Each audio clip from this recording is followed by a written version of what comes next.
कवन नगरिया बजवा बाजऊ हरदिया तोरा लागोगे। कवन नगरिया बजवा बाजऊ हरदिया तोरा लागोगे, हरदिया तोरा लागोगे। जानूगे सुनी के कर जा हमर फाटो हो दरदिया कोई नहीं बाटो होगे।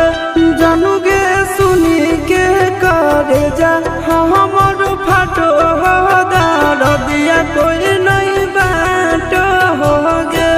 पूर्व नगरिया बजवा बाजऊ हरदिया हमारा लागो, हरदिया हमारा लागो रे। सोना रे घरवा के लोगा बहई मनवा मड़वा बैठी डाटो रे। सोना रे घरवा के लोगा बहई मनवा मड़वा बैठी डाटो रे।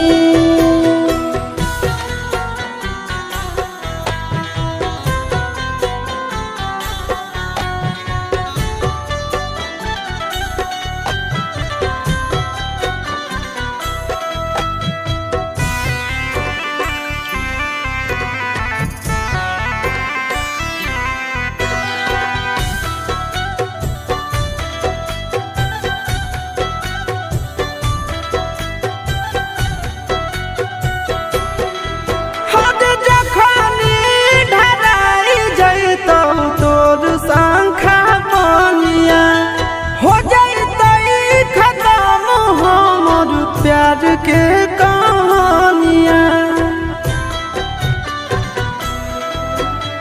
बुझे मजबूरी नहीं है हमर कसूर रे।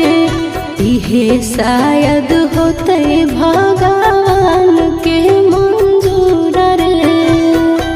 कठ के करे जावा बनाइले नी दया नहीं आवोगे। जानूगे सुनी के करे जा हमर फाटो हो दरदिया कोई नहीं बाटो होगे। जानूगे सुनी के करे जा हमर फाटो हो दरदिया कोई नहीं बाटो होगे।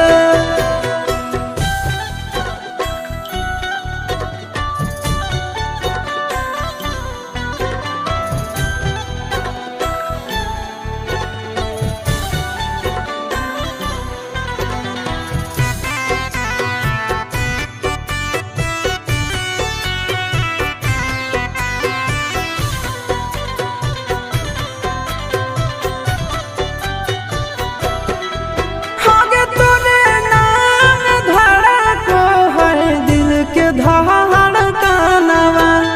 मंगिया भरते चली जइबो सामसनवा।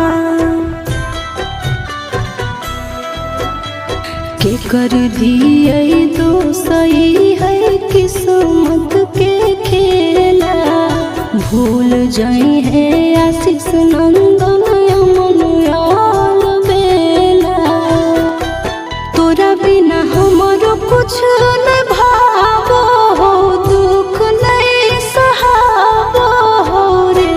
सोना रे घरवा के लोगा बहई मनवा मड़वा बैठी डाटो रे। जानूगे सुनी के करे जा हमर फाटो हो दरदिया कोई